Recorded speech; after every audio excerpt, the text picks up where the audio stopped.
the murder charge, the sentence is 60 years. You would even live that long? I watched him die right in front of my face, and it was horrific. She put a smile on everybody's face, even when they were sad. He wasn't just my son, he was my best friend. They thought we wanted closure. The following stories tell the tale of 3 horrifying people who used the power of the internet to lure their victims.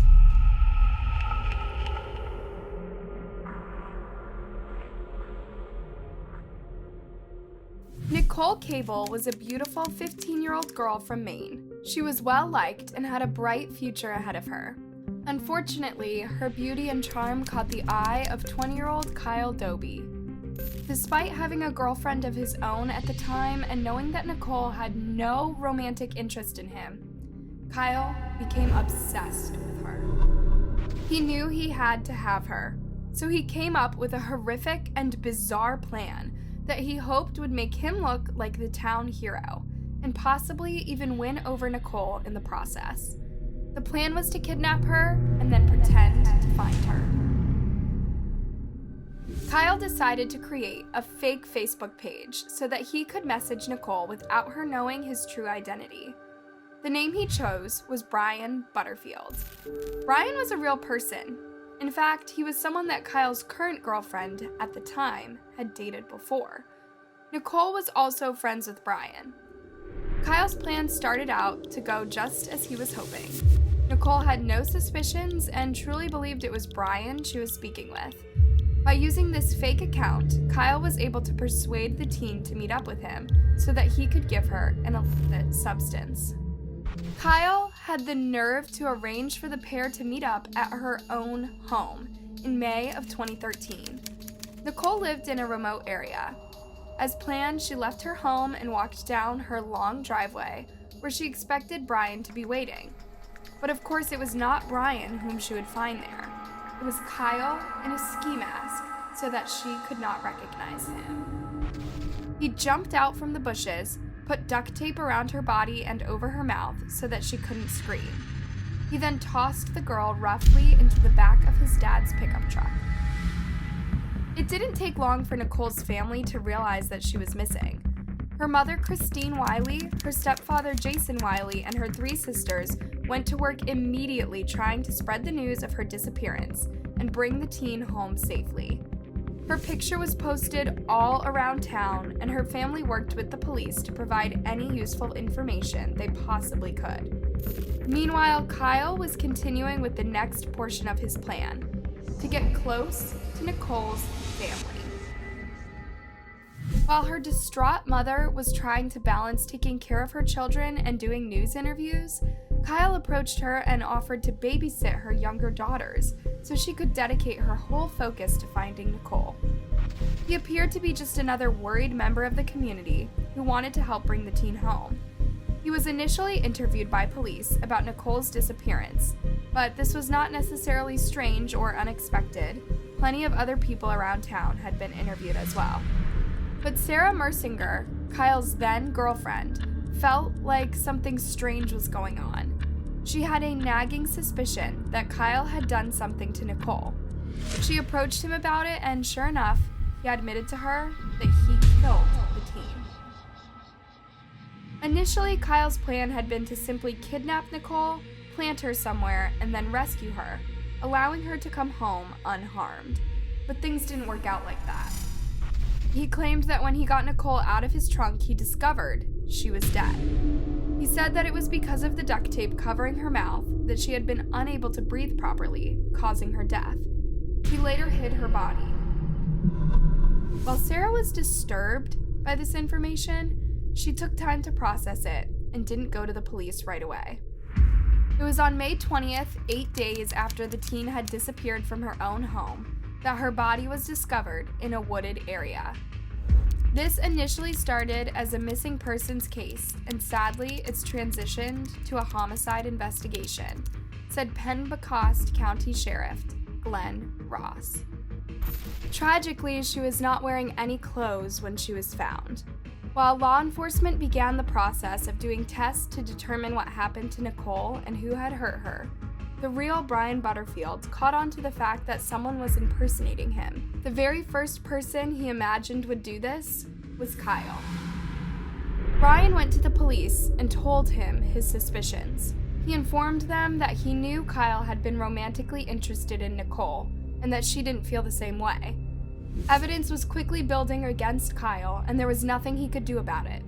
Police had already begun suspecting him at this point because of the scratches visible on his face and his DNA found under Nicole's nails. There had clearly been a struggle, and Nicole had fought for her life.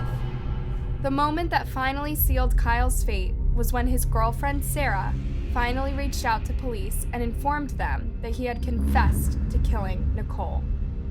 Kyle's own brother, Dustin, came forward and also admitted that he had known of his brother's plan to kidnap the teen. Kyle told an elaborate story explaining that this had all been an accident. He claimed that when he realized Nicole wasn't breathing, he removed her clothes and dumped her body, but that he hadn't meant to kill her. But prosecutors didn't believe his wild story. Instead, they believed that he had made unwanted advances upon her and she tried to fight him up. Enraged, he likely put his hands around her neck. Kyle was soon arrested and charged for taking the young woman's life. He had the opportunity to own up to what he did and apologize for the pain that he caused, but he did not. Instead, he pleaded not guilty in February of 2015. He faced a jury trial. The prosecutors had built up such a strong case against him that the jury took very little time to reach their decision. He was found guilty on all counts. Justice was served accordingly.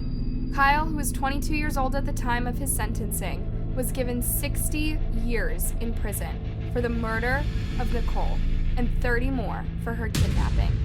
Superior Court Justice Anne Murray did not hold back when she described how horrific this crime really was. This was an unprovoked, senseless killing, she said. Nicole Cable was a teenager. She was full of love, full of life, full of fun, and she had her whole life ahead of her. Today, the heartless killer is confined to Maine State Prison, and he will likely spend the rest of his life behind bars.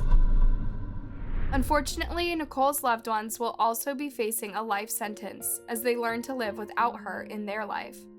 Her mother, Christine, struggles with not knowing exactly how her beloved daughter's final moments on Earth unfolded. She wants answers that Kyle will never be willing to give.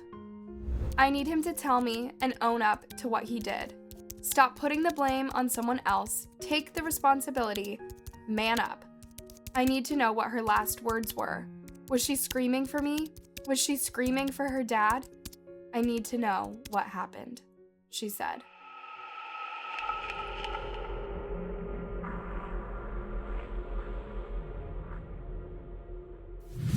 It has become more and more common to meet potential romantic partners online in recent years. But how do you know that the person you met online is really who they seem? In February of 2021, a man named Nicholas Otero of Albuquerque, New Mexico, was speaking to a girl on Snapchat, and they eventually agreed to meet up. The plan was to visit Alvarado Park late at night so they could hang out. The woman he had been talking to was 18-year-old Annabella Dukes. 18-year-old Adrian Avila and 18-year-old Annabella Dukes. Police say Annabella met guys on social media, then set them up to be robbed and carjacked. One of those cases ended in murder. As planned, Nicholas arrived at an address that Anna claimed was her home. He showed up just in time in his red Lexus. It was around 2 a.m. on February 11th. The pair drove together in the park as they had previously discussed doing. But all the while, Nicholas had a sinking sensation in his stomach. Something wasn't right. The questions Anna was asking him didn't add up. Suspiciously, she asked about the worth of his necklace he was wearing, where he typically kept his cash, and whether or not he typically kept a gun in the car. Her intentions were clearly very dangerous. At one point, Anna tried to slyly call somebody without Nicholas knowing. He noticed this but didn't say anything at the time. The person that Anna had been speaking to was 17-year-old Adrian Avila, her boyfriend, and he was listening in on everything that was going on. between Anna and Nicholas. Nicholas had just begun to tell Anna that he was leaving when he saw a second car pull up alongside the two of them, and two people with guns jumped out. He was dragged out of his car and forced to hand over money, his necklace, and a gun. Nicholas was outnumbered and had no way of defending himself. He watched Anna get into the second vehicle before the armed suspects drove off with him in the Lexus, holding him at gunpoint. They drove to the home of Nicholas's brother, Elias, in hopes of robbing him too. While on the way there, the suspects called Elias on FaceTime. They told him that they had his brother and would hurt him if he didn't give them what they wanted. Upon arriving at the home, they allegedly demanded that Elias bring money out to them.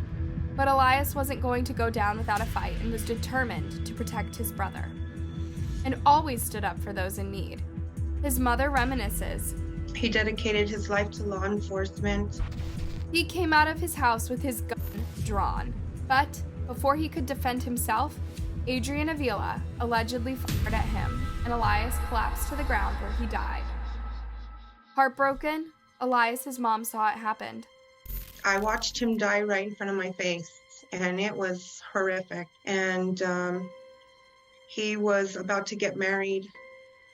He didn't get to do any of that. Meanwhile, Anna was determined to play it off as if she had nothing to do with the carjacking that occurred. She texted Nicholas to ask him if he was okay. "I ran, I'm still running, I don't know where to go," she wrote. Anna was on the run from law enforcement for months. But the part she played in these horrific acts was not ignored by law enforcement. The teen was arrested and charged with a slew of charges for her involvement in the killing of Elias Otero. Despite the fact that she wasn't the one who pulled the trigger, Anna is facing a murder charge. She is also facing charges for kidnapping, armed robbery, tampering with evidence, and conspiracy. As for Adrian, he ultimately turned himself in and is facing the same charges. The one other suspect that was involved has not been named publicly by the police. The horrific crimes that were committed by these teenagers have left a family broken and distraught. Elias's mother, Alicia, is proud of her son's willingness to protect his brother, even to the point of losing his life. But now she wants to be sure that justice is served. Please call Crime Stoppers. These people need to get off the streets. They are dangerous, and I don't want this to happen to any other families. Alicia would like to see both Anna and Adrian get life sentences. Prosecutors are asking her, Annabelle Dukes, to be locked up until the trial. It's him and his fiance. He wasn't just my son, he was my best friend, and we're all just really, really close, so we joked around and played around like if we were friends. It has been devastating. It has totally changed our lives. It still feels unreal. You just don't want to accept it. I'm not ready to go through all this stuff yet, but he collected stuff like these. Everything and every aspect has changed for us. So it's just a constant battle within ourselves every day.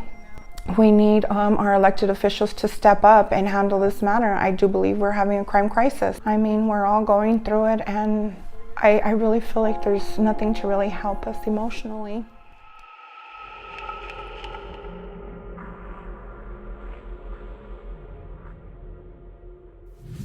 It was the day before Christmas Eve in 2018 when 20-year-old mother of one, Tanisha Haymans, was doing a Facebook Live from her car. Her son was being babysat that night, and she was enjoying her night out child-free. Tanisha lived in Macon, Georgia, an area that was getting hit hard by crime at the time. Tanisha was having fun, chatting away while her friends listened in with her real time. Then everything went terribly wrong. The sound of gunshots can be heard while Tanisha's phone falls but continues to record live. She had been shot and killed, all while still recording a Facebook Live. When news of the video spread, Facebook swiftly worked to take it down. Unfortunately, other users had already downloaded it and posted it on other platforms. Much to Tanisha's family's horror, the 20-year-old's final moments can still be viewed online to this day. Even more tragically, Tanisha's loved ones have no closure in regards to her death because the killer was never found. Nicole is bright, energetic. She was intelligent. She put a smile on everybody's face even when they were sad. Tanisha's cousin-in-law, Sarah McMiller, requests that those of you who have access to the video of Tanisha's death do the right thing and take it down. If you have a heart, take it down. Think of her child. If you won't take it down for anybody else, think of her mother and her child. Her mother had to bury her daughter. She went on to discuss the family's desperation for closure. And that's all we want is closure. We may never move on. It'll never be another Tanisha, but allow her mother to get some sleep at night. Give her that peace of mind, because what we lost, we can never get it back. Thanks for watching. Please click the like button and sleep tight.